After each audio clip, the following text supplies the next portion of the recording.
Bonjour. Nous allons parler maintenant du bilan de l'énergie. Nous entrons là dans un aspect un peu plus pratique de la connaissance de l'énergie. Nous avons déjà fait un peu de théorie sur l'existence de l'énergie, sur son importance, sur le fait qu'elle soit invisible et intangible, qu'elle soit d'accès difficile. Ça ne veut pas dire qu'on ne puisse pas accéder à l'énergie, au contraire. Il faut simplement prêter attention à certains aspects que nous n'avons pas l'habitude de regarder. Eh bien là, nous commençons un peu dans la pratique. Si nous voulons avoir de l'énergie, nous devons faire comme un comptable, comme n'importe quel comptable, nous devons optimiser le bilan d'énergie, le positiver, ce n'est pas un mot très français, mais bon, tout le monde me comprend. C'est-à-dire que nous devons prêter attention à trois aspects de l'énergie: ses entrées, ses sorties et son rendement. Aujourd'hui, dans cette vidéo, nous allons surtout parler des entrées. Dans une autre, nous ferons le thème des sorties et des pertes d'énergie qui est très important. Et enfin, nous verrons le thème du rendement. Les entrées d'énergie. Pour positiver un bilan, ben c'est tout simple, il suffit d'augmenter les entrées. C'est déjà un premier point. Augmenter les entrées, et pour cela, il faut se brancher sur une bonne source. Ce sont deux choses. Une bonne source et un branchement. Donc, la première question qui vient à l'esprit, où est la bonne source?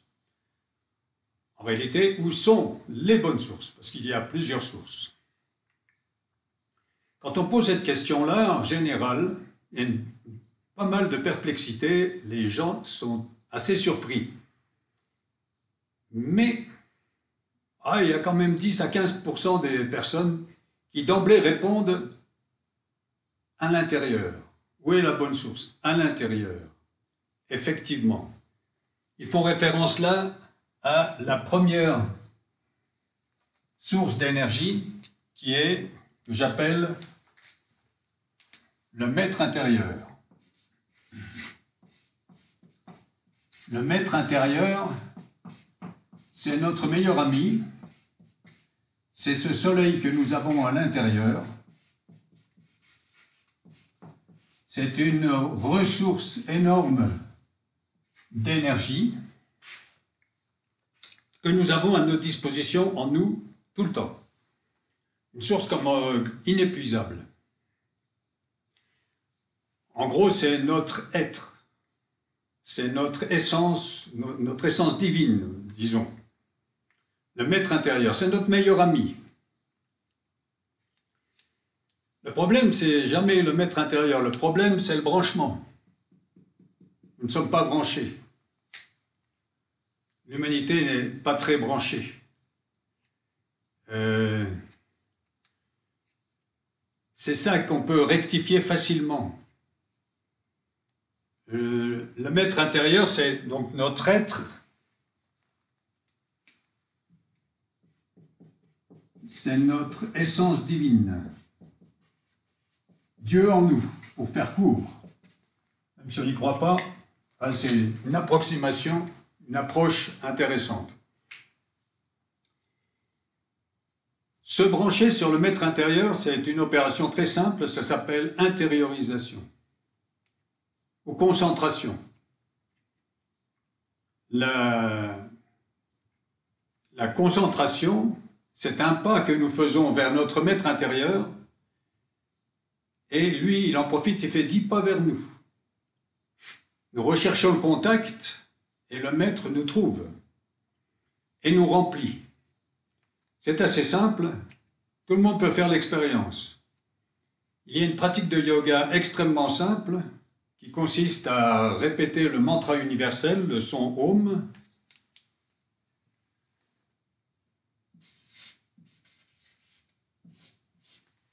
Quand on répète un mantra, on est dans la posture d'un fruit au soleil.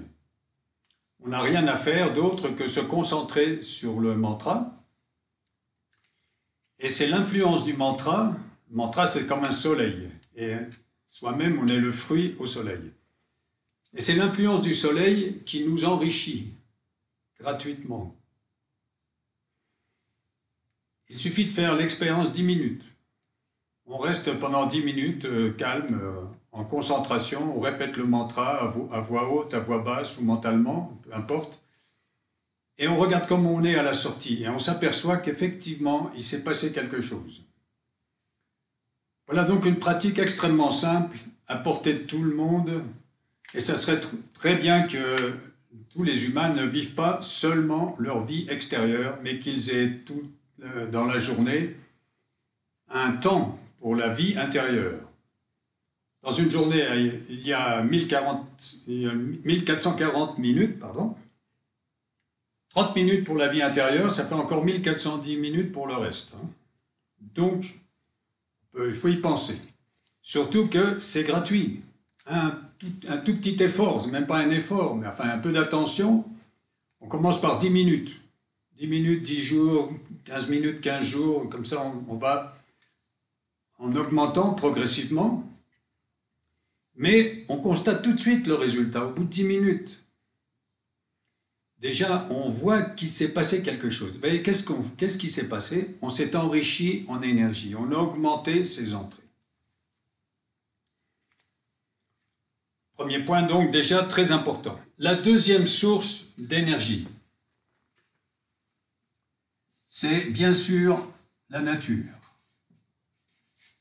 Avec, bien sûr, en premier lieu, dans la nature, le soleil. C'est bien sûr une sacrée source d'énergie, et sans soleil, on serait un peu mal. Mais c'est aussi les aliments qui sont en gros du soleil transformé par la terre. Donc, il est très important de prêter attention à ces aliments. Et dans les aliments, de prêter attention à l'énergie qui est dans les aliments, à la fraîcheur de l'aliment. Je prends un exemple. Je prends une tomate, je vais au jardin, je prends une tomate, je la mets au frigo. 5 jours après, je retourne au jardin, je reprends une tomate, je la pose là. Je vais chercher celle du frigo, je la pose là.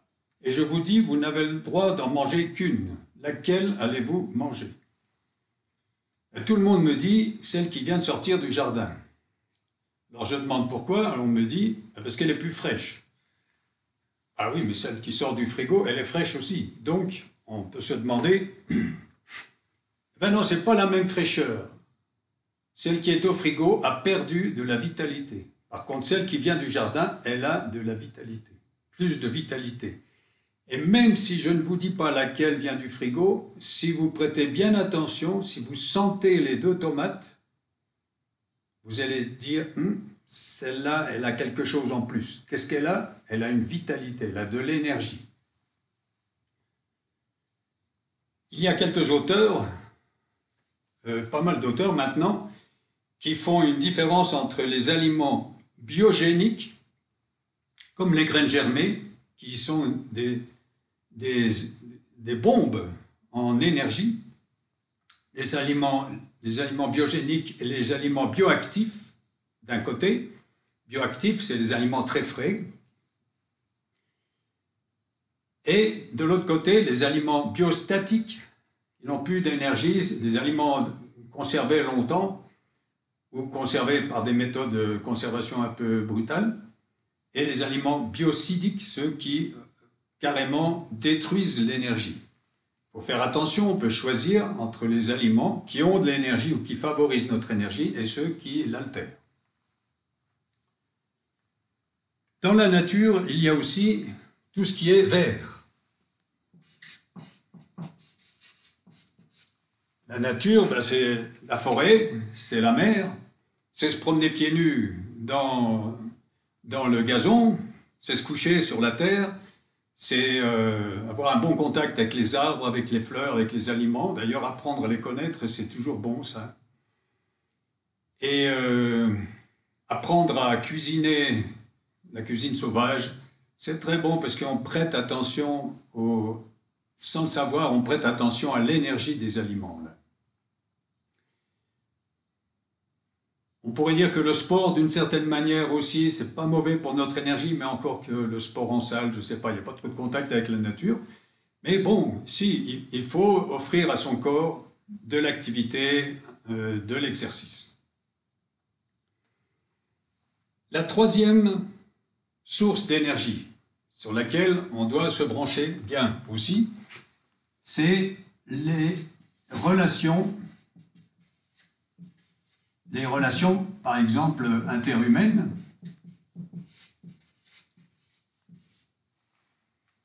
Mais on va rajouter là tout de suite, là, parce qu'il faut toujours rajouter un adjectif, les relations respectueuses.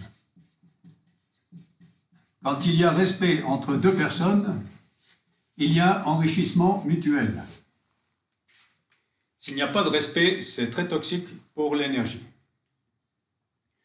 Donc, on recherche des relations, on recherche le contact avec les autres, et on aime bien que les relations soient respectueuses.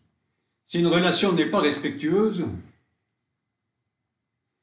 ben soit on la coupe, soit si on ne peut pas la couper, parce que c'est par exemple un membre de la famille, eh bien on impose le respect.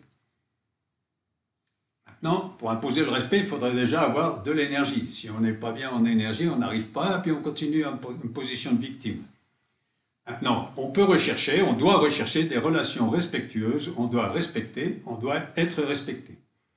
Et puis, les relations respectueuses, ce n'est pas qu'avec les êtres humains, c'est avec les animaux aussi, et avec les végétaux, même les minéraux, pourquoi pas. C'est avec toute la nature. Et enfin, la quatrième source d'énergie, ben, ce n'est pas vraiment une source, c'est la médecine de l'énergie. Si je suis en panne, je devrais pouvoir aller à la station-service, faire le plein. Je devrais pouvoir rencontrer un médecin de l'énergie qui soit capable de m'aider, de débloquer mon énergie pour l'augmenter. Bon, c'est certain que les médecins de l'énergie ne sont pas très nombreux encore, et ce n'est pas une raison pour ne pas y penser. Et c'est surtout une raison pour tous les médecins de regarder bien cette affaire-là, puisque tous les médecins, nous sommes concernés par l'énergie de nos patients et nous devons répondre. La médecine de l'énergie, c'est donc une manière de faire le plein et d'énergie. Et en même temps, d'ailleurs, c'est une manière aussi d'apprendre petit à petit l'énergie. C'est très important. Nous avons donc là les 4 principales entrées d'énergie. Si on se contentait dans la gestion de l'énergie de ne s'occuper que des entrées, ça serait déjà beaucoup. Ça serait déjà très bien. Mais en plus, on doit prêter attention aux sorties et on doit améliorer le rendement. C'est ce que nous allons voir dans la vidéo suivante. Je vous invite à la consulter parce que c'est un thème très important, vous allez le voir, et très pratique. Alors, à tout de suite sur une autre vidéo.